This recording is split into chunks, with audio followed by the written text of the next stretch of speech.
Subscribe now and press the bell icon. Never miss an update. Versova Vidhan Sabha ward number 62 में कांग्रेस उम्मीदवार सैफ अहद खान का बहराम बाग में स्वागत किया गया। क्या कहा सैफ अहद खान ने, देखिए हमारी रिपोर्ट। कैसे हो? बढ़िया।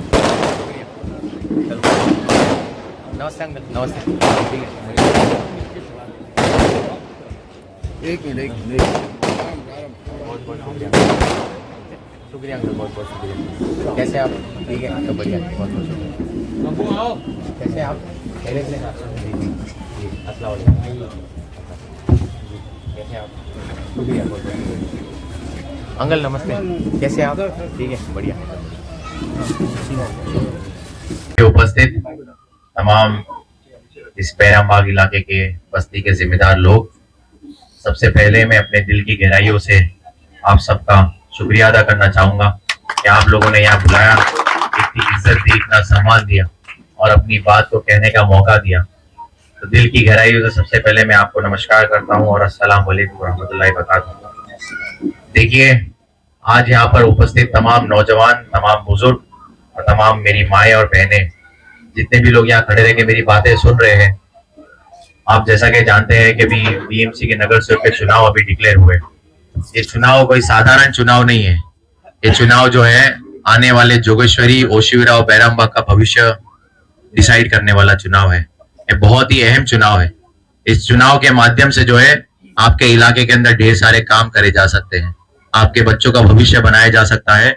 आपके इलाके में जो 15 साल तक अब तक काम नहीं हुए, वो आने वाले साल में इंशाल्लाह हो सकते हैं। सारी चीजें यहाँ पर मौजूद, नौशाद अंकल ने तो कही, कुछ चीजें से आप भी वाकिफ है, लेकिन आपकी जानकारी में डालना चाहता हूँ कि पिछले 16 साल से एक अच्छे से अच्छा स्कूल, कॉलेज का काम मेरे बुजुर्गों ने दिया है। हाल ही में हमने एक अच्छे से अच्छा हॉस्पिटल भी बनाया है। मेरी जो बहन है उसका नाम है डॉक्टर तबस्सुम, वो हार्ट की डॉक्टर है, वो कार्डियोलॉजिस्ट है। उसके माध्यम से भी हमने जो है कई सारे जो है बुजुर्ग और कई सारे जो महिलाएं हैं उनकी सेवा करने का हमको मौका मिला है। एक नया हॉस्पिटल हमने बनाया है, साथ ही साथ जो है मेडिकल फार्मेसी भी हमने बनाया है कि जहां पर महंगी सी महंगी दवाई भी होगी तो एक सस्ते दाम में जो कोई गरीब इंसान होगा उसको देने का भी हमने काम किया है। बच्चों को नशे से मुक्त करने के लिए इतने सारे नगर सेवक आए और गए, तो मैंने समझता हूँ किसी भी नगर सेवक ने बच्चों के लिए खेलने कूदने का अच्छे से अच्छा मैदान दिया होगा। अरे 3,000 4,000 रुपए के भाव पे मांग लेते हैं। अरे गरीब बच्चा कहाँ से 500 रुपए निकालेगा? वो 500 रुपए निकाल के खेलने जाएगा कि घर का राशन लाएगा?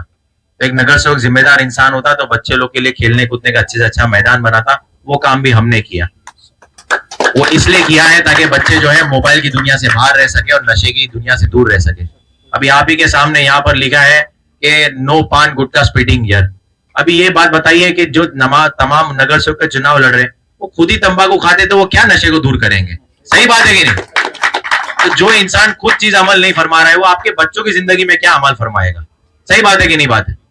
देखिए, ये चुनाव के माध्यम से आप लोग अगर मुझे दुआ देना चाहते, आशीर्वाद देना चाहते, तो अपने एक वोट से दीजिए। एक वोट जो है आपके इस इलाके के बच्चों का भविष्य बना सकता है। आपके इलाके के यहाँ की महिलाएं जो है, महिलाओं को जो अच्छे से अच्छा योजना देने का काम कर सकता है। हमने भी ढेर सारे काम किए। जहाँ इलाकों में अगर सड़क अच्छी नहीं थी वहां सड़क भी बना दिए। जहाँ इलाकों में अगर पानी नहीं आ रहा था वहां पानी पहुंचाने का काम किए। अगर ये बात कहे कि जहां पर अगर बारिश में पानी भरता था तो वहां की सड़क का भी मरम्मत कर दिए, ताकि वहां पर रात की नींद जो है बेचारे हमारे जो गरीब भाई लोग जो स्लम में रहते हैं वो सुकून की सो सके। जो बेचारे लोग अगर बिल्डिंग में रहते हैं उनको क्या पता कि पानी के टाइम जब बारिश होती है तो क्या माहौल होता है, वो उनसे पूछिए। जो बेचारे गरीब लोग स्लम में रहते हैं, रात को 3 बजे वो जागते हैं और बिस्तर पे जागे रहते हैं। जब पानी का लेवल उतरता है तब बेचारे जो है साफ सफाई करके बेचारे कैसे जैसे सोते हैं।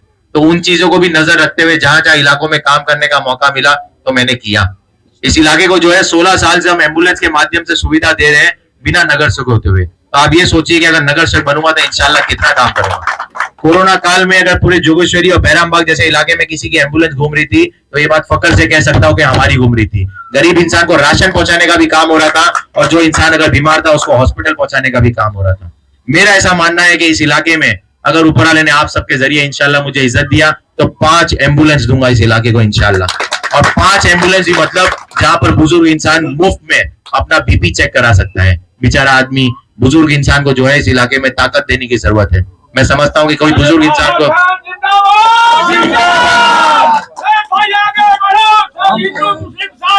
बेशक बेशक बेशक बेशक। तो देखिए इस इलाके में जो है अच्छे से अच्छी एम्बुलेंस की सुविधा अगर होगी, बुजुर्गों को मुफ्त में अगर खाली बीपी चेक करने का भी मिल जाएगा तो उनको एक राहत हो जाएगी कि भाई चलो हमारी तबीयत जो है सही है।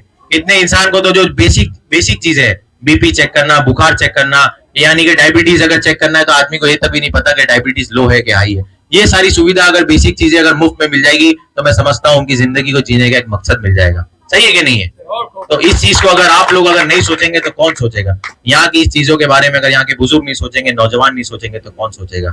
एम्बुलेंस के माध्यम से तो हमने जितने लोगों का सेवा कर सके वो किए। उसके बाद जो है ओशिवरा में अच्छे से अच्छा कब्रिस्तान था, उस कब्रिस्तान को भी हमने अच्छे से अच्छा बनाने की कोशिश की ताकि जो है लोग वहां पर सुकून से अपनी इबादत कर सके। बाजू में अगर एक शमशान अगर देखो तो वहां पर मैं समझता हूँ कि जो है आरती वगैरह के ले जाने के टाइम पे जो अंतिम चीजें होती है वो लकड़ी पे होती थी और बाकी चीजों पे होती थी।